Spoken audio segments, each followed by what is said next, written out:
Sejak kita belajar mengeja, dunia ini sudah menyuapi kita dengan sebuah doktrin narasi yang sangat sederhana. Kita diajarkan bahwa pahlawan itu pasti benar, pahlawan itu suci, dan di akhir cerita, pahlawan harus menang.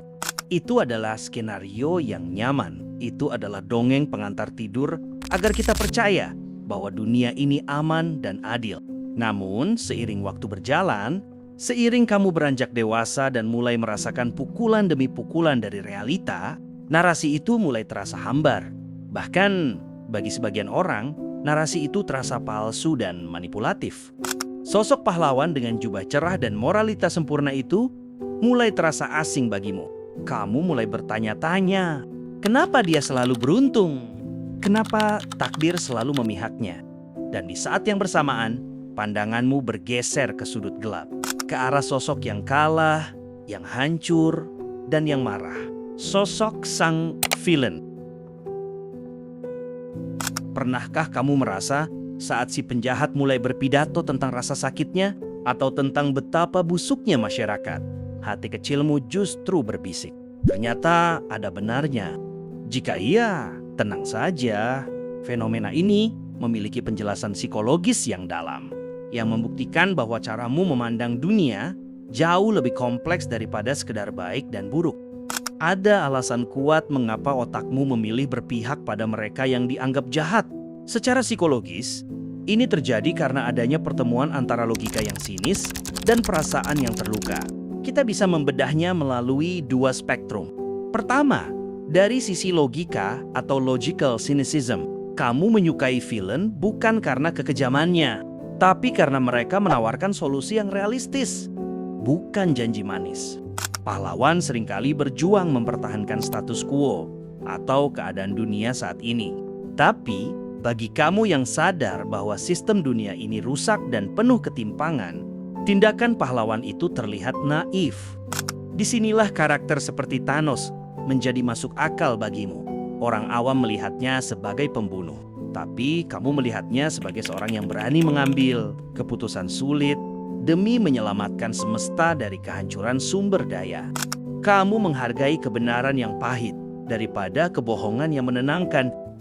Kedua, dari sisi rasa atau the resonance of pain, pahlawan seringkali lahir dari keistimewaan atau takdir baik. Sulit untuk merasa terhubung dengan seseorang yang selalu menang. Sebaliknya, villain seringkali lahir dari tragedi. Lihatlah Joker. Dia tidak lahir sebagai monster. Dia adalah produk gagal dari masyarakat yang apatis. Dia mencoba menjadi baik, tapi dunia terus menginjaknya. Saat kamu melihatnya, kamu tidak melihat penjahat, melainkan melihat cerminan momen terburuk dalam hidupmu sendiri. Momen di mana kamu merasa tidak didengar dan dikhianati. Empatimu muncul karena kamu memvalidasi sebuah fakta, bahwa orang jahat seringkali hanyalah orang baik yang tersakiti, namun tidak ada yang menolongnya. Lantas, apa yang sebenarnya terjadi di dalam kepalamu saat menonton mereka? Ada mekanisme kognitif spesifik yang bekerja, yang dalam psikologi Jungian disebut sebagai interaksi dengan the shadow self. Setiap manusia termasuk kamu memiliki sisi gelap, sisi liar yang ingin marah, ingin membalas dendam, dan ingin memberontak terhadap aturan yang mengekang. Namun, norma sosial memaksa kita untuk mengubur sisi itu dalam-dalam. Kita dipaksa untuk selalu sopan, selalu sabar, dan selalu mengalah. Itu melelahkan. Disinilah peran villain bagi otakmu. Saat kamu menonton mereka mengamuk, menghancurkan kota, atau membalas dendam pada orang yang menyakitinya, otakmu mengalami apa yang disebut katharsis atau pelepasan emosi. Kamu meminjam keberanian villain untuk melakukan apa yang tidak bisa kamu lakukan di dunia nyata. Kamu tidak benar-benar ingin membunuh orang. Kamu hanya ingin membunuh ketidakadilan yang kamu rasakan setiap hari. Mereka adalah perwakilan dari suaramu yang selama ini dibungkam. Sayangnya, preferensi ini seringkali disalahartikan oleh lingkungan sosial. Masyarakat memiliki stigma bahwa orang yang menyukai karakter jahat adalah orang yang bermasalah, atau bahkan memiliki bibit psikopat. Padahal, realita psikologisnya seringkali berlawanan 180 derajat. Studi perilaku menunjukkan bahwa mereka yang mampu berempati pada alasan di balik kejahatan seorang villain justru seringkali adalah individu yang memiliki tingkat empati atau hypersensitivity yang tinggi. Mereka adalah orang-orang yang perasaannya terlalu peka. Saking pekanya, mereka bisa merasakan kekecewaan yang mendalam melihat betapa tidak adilnya dunia bekerja. Kekecewaan seorang idealis inilah yang membuat mereka muak dengan pahlawan yang dianggap munafik dan beralih mencari kejujuran pada villain. Jadi, ini bukan tentang memuja kekejaman. Ini tentang kerinduan akan kejujuran yang brutal. Sikap ini bukan hanya soal selera tontonan, melainkan sebuah strategi bertahan hidup atau defense mechanism.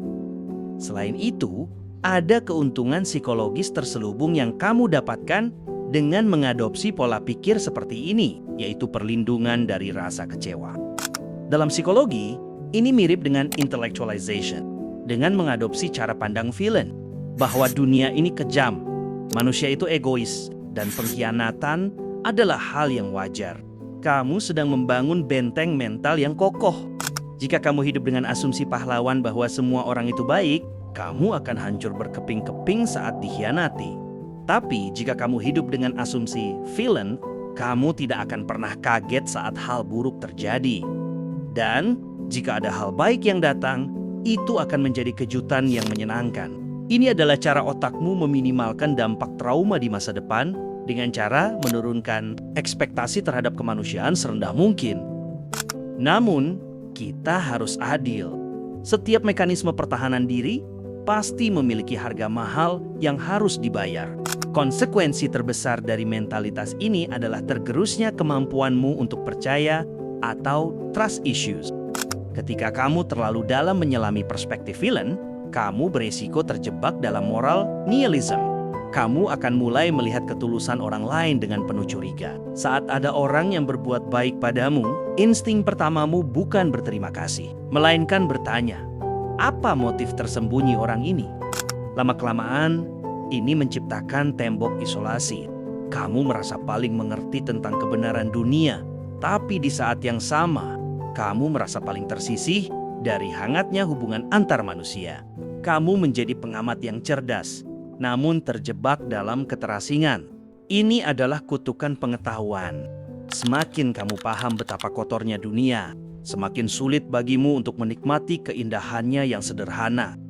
Meskipun begitu, jangan buru-buru merasa bahwa dirimu rusak.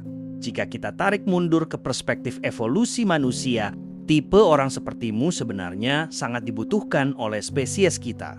Bayangkan, jika seluruh manusia di muka bumi ini berpikiran positif buta seperti pahlawan yang naif. Kita tidak akan menyadari bahaya yang mengintai. Kita tidak akan melihat cacat dalam sistem pemerintahan. Dan kita akan punah karena terlalu nyaman. Masyarakat membutuhkan penyeimbang. Peradaban membutuhkan peran the devil's advocate. Orang-orang yang berani berpikir seperti penjahat untuk mendeteksi celah keamanan. Kalian adalah alarm peringatan. Kalian adalah orang yang berani menunjuk ke arah boroknya sistem di saat orang lain sibuk berpura-pura bahwa semuanya sempurna. Tanpa skeptisisme kalian, dunia ini akan stagnan dalam kebohongan. Jika kamu lebih menyukai karakter villain daripada hero, berhentilah merasa bersalah atau merasa aneh. Itu bukan tanda bahwa moralmu cacat. Itu adalah tanda kedewasaan emosional untuk menerima bahwa dunia tidaklah hitam dan putih, melainkan spektrum abu-abu yang tak terhingga. Kamu memiliki kapasitas intelektual untuk memahami sebab dan akibat, untuk melihat bahwa monster tidak lahir begitu saja dari kehampaan, melainkan diciptakan oleh lingkungan yang gagal memeluknya. Kamu hanya lebih nyaman duduk bersama monster yang jujur tentang luka-lukanya, daripada berdiri bersama kesatria yang berbohong bahwa semuanya indah. Dan di dunia yang penuh kepalsuan ini, kemampuan untuk melihat kebenaran, sekalipun itu menyakitkan, adalah sebuah kekuatan yang langka. Terima kasih telah menonton. Sampai jumpa di video berikutnya.